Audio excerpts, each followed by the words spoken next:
My name is Barbara T. Smith, and this is me sometime in the 1950s or early 60s. I'm young, attractive, and I look happy. I'm a housewife with 3 kids. I cook, I host dinner parties, I take the kids to the park. I do what's expected of me.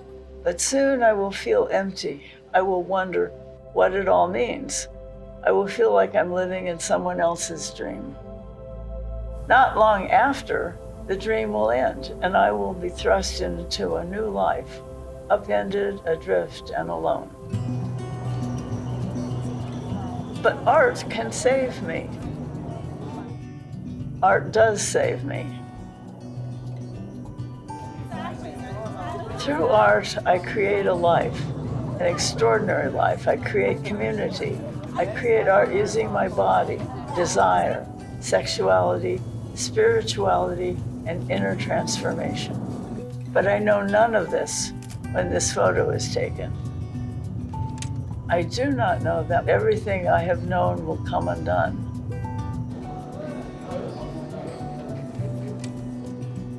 I will have to learn to live a new life. I will learn the way to be.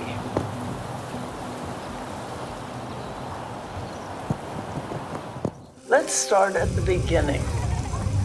I was born into a charmed California life in 1931. I remember walking to school as a kid, playing outside and going every year to our summer house in Laguna Beach. In school at the time, classes were very divided along the sexes. Boys were in machine and woodworking shops, while the girls, our education was to become good homemakers, to cooking and sewing.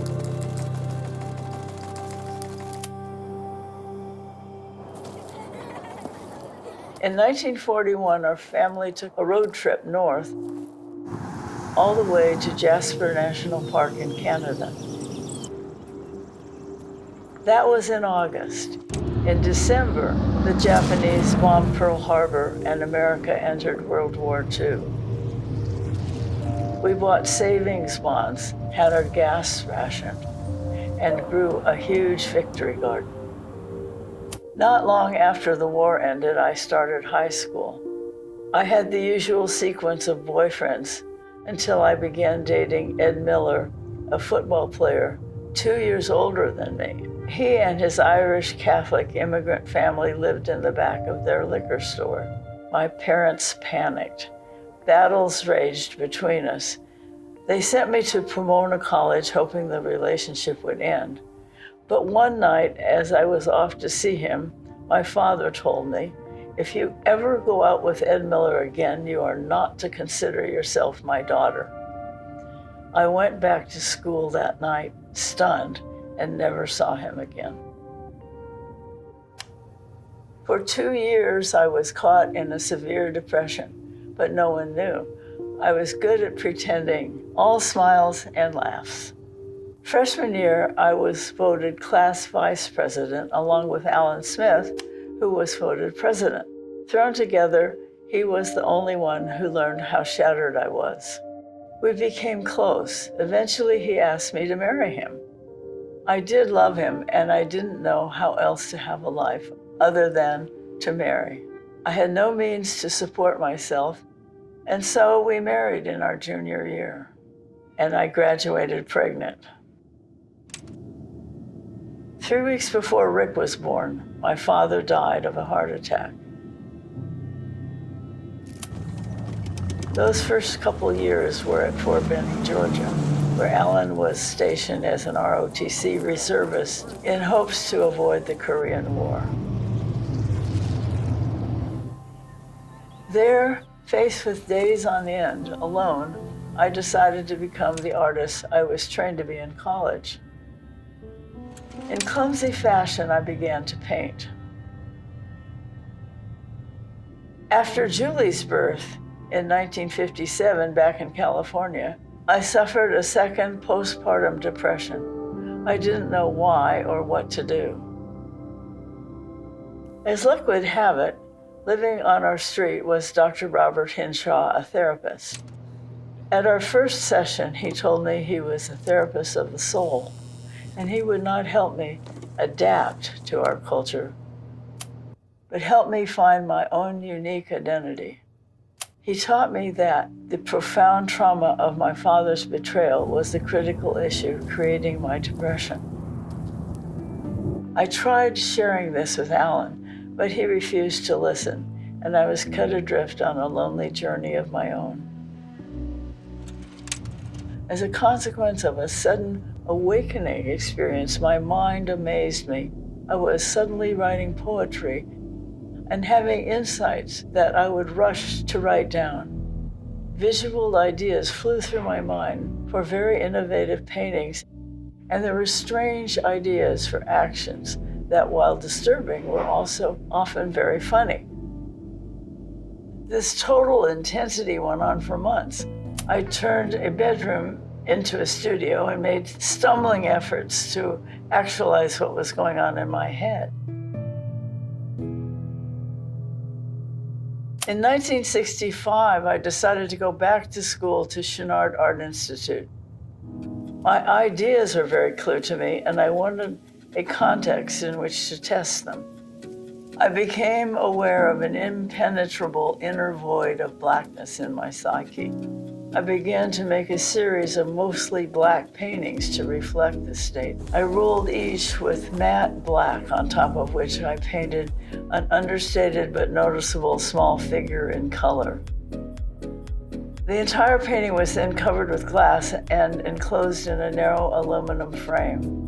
The result was a mirrored conceptual painting, a signifier, but not the thing. My paintings reveal whatever happens in front of them. I was working on them as performance art was starting to be on the minds of artists all around the world, and on my mind as well. I was headed in that direction, and during all this, I knew that my marriage was in trouble. Despite years of therapy, spiritual breakthroughs, and learning to pursue my work as an artist, I felt an irrevocable schism had occurred that our marriage couldn't sustain. Xerox equipment is complex. In operation, it's like an electronic happening. I leased a big 914 Xerox copier, which was put into my dining room. It immediately took over my life. I printed text with imagery. I replicated all manner of objects. I wrote with lipstick on the glass and made images of my body, face, and hands. I could not stop. I had fantasies of making very erotic imagery with the Xerox machine, which could naturally play into lovemaking with my husband. Unfortunately, he said no. I began to have piles of assorted prints all over my dining room. Soon I realized many could be made into books. As I made the books, especially the ones with images of my children, I was gripped by a deep grief that I could not acknowledge. They were about life as the transversal between two events. The books became known as the coffin books.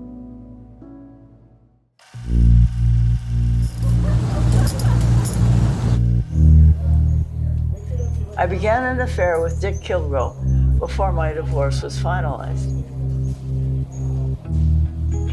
Dick was a big man, a motorcycle racer, but also a fabricator.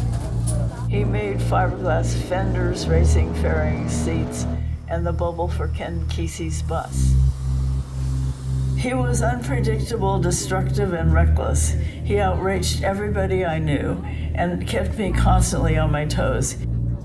He also jumped with me into every wonderful and crazy idea I had, feet first. And he really helped pull me into the next chapter of my life. I had considered myself an artist since I was a child, and I had been making art seriously since the 1950s, but it wasn't until my separation from Alan and our divorce in 1968 that I found myself in the position to make my first performance. You have to let barriers down when you eat together, just like when you make love.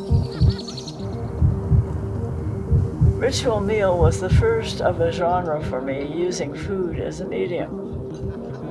There were about as many performers as guests, and the situation was set up to be deliberately disorienting. The guests were led by strangers who never spoke. The food was mostly raw and meant to be cooked at the table and eaten with their hands. The scene, from the utensils to the visuals, were meant to discomfort the guests. The experience lasted for almost 5 hours. Nothing of this sort had happened in Los Angeles before.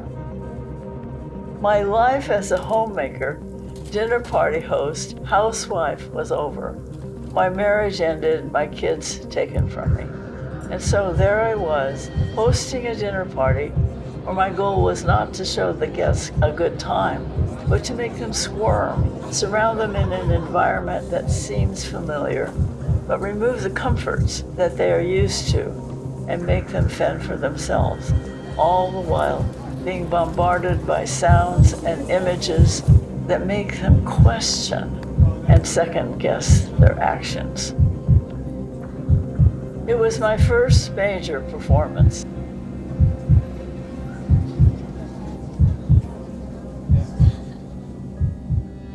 Since I began making art, my mind was flooded with creative ideas so fast that it was hard to decide what to do next. And so I decided to do the biggest and most difficult idea I had,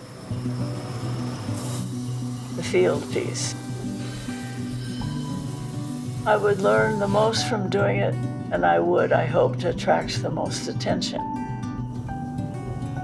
In its final form, field piece consisted of 180 tubular blades of grass.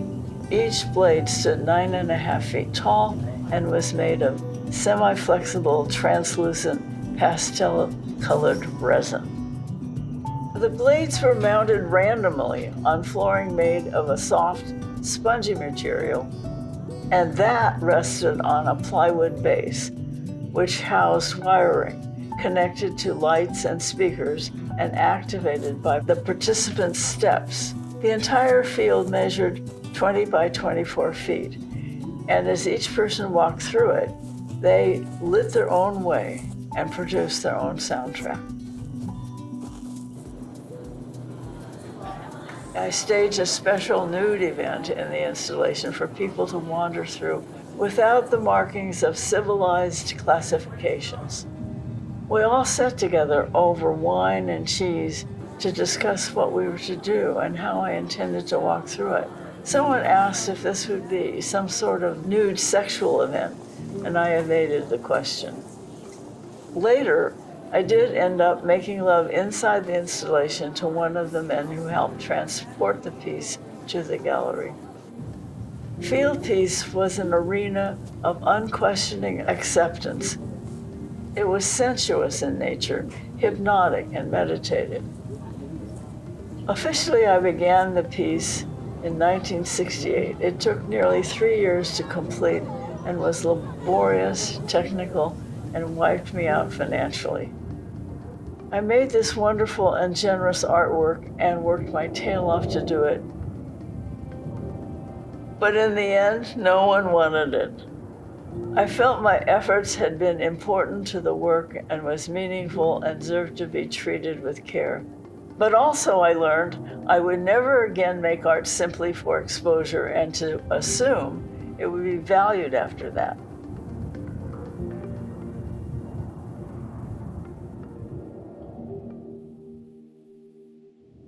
In September 1972, I wrote in my journal, "The more I risk, paradoxically, the more I touch the part of me that does not want to do these things.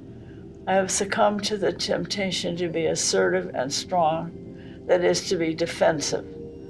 I must remember, power is defenselessness."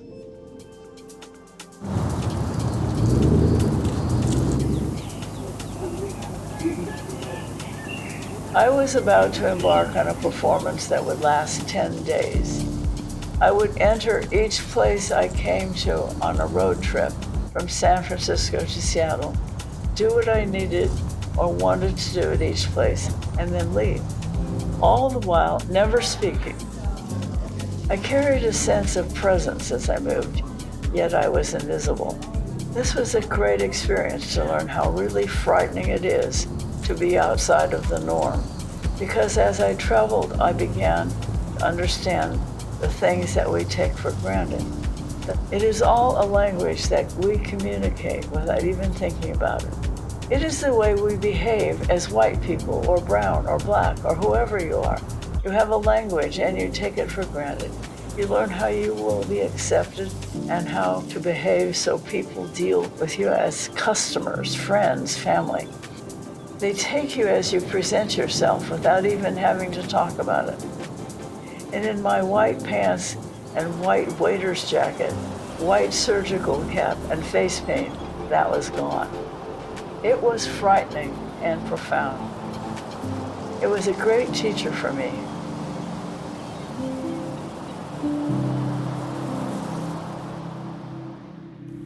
In April 1973, I sat in a room naked. Around the room, I placed body oils, flowers, coffee, tea, wine, foods, books, music, and marijuana.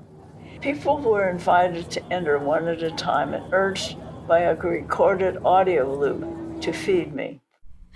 Feed me. I was seeking a voluntary mutual exchange, and I wanted participants to get my consent for what they offered. Feed me.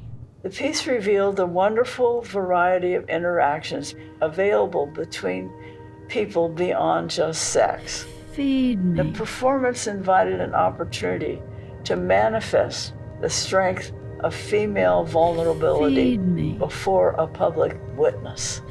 Feed me. I sat down on the mattress and the piece began. It was neither photographed nor recorded in progress, since it was meant to be a private encounter with each participant. Feed Me began at sunset and continued till dawn. A month later, I was drawn to a field in Costa Mesa. It had everything: a vast view of the sea, the Pacific Coast Highway running below, buildings nearby, oil wells. I went early in the morning. I chose a spot in the middle that felt right and occupied it for the entire day. Mostly I meditated and received light energy for 8 hours. My body became a stela, a sundial, a monument to the moving arc of the sun. The self disappeared, and what was perceived instead were the incredible, delicate vibrations of life which charged through me and out into the universe. As the day ended, I packed up my things and left. This daytime piece had been as rewarding as Feed Me had been at night. In July 1981, I was turning 50, and I had a performance called Birthdays. I was exploring the traditional stages of life as reflected in cultures such as those in China and India. The first stage, convention, reflected my early years when I was fulfilling traditional roles for women. The second stage, immersion, was when I was completely immersed in our contemporary patriarchal culture and found myself repeating the pattern of seeking unavailable father figures and then unacceptably young men. The third stage, called integration, as above, so below, was when I stepped out of the patriarchal power structure and embodied my own spiritual energy. It was risky and demanding and included many of my friends.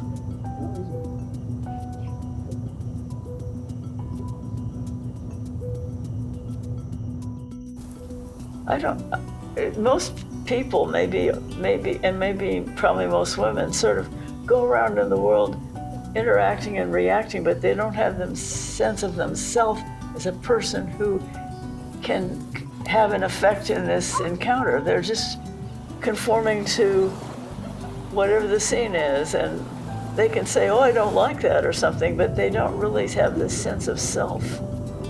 And that's what I had acquired. How did you acquire it? Through the therapy I was in and stuff like that.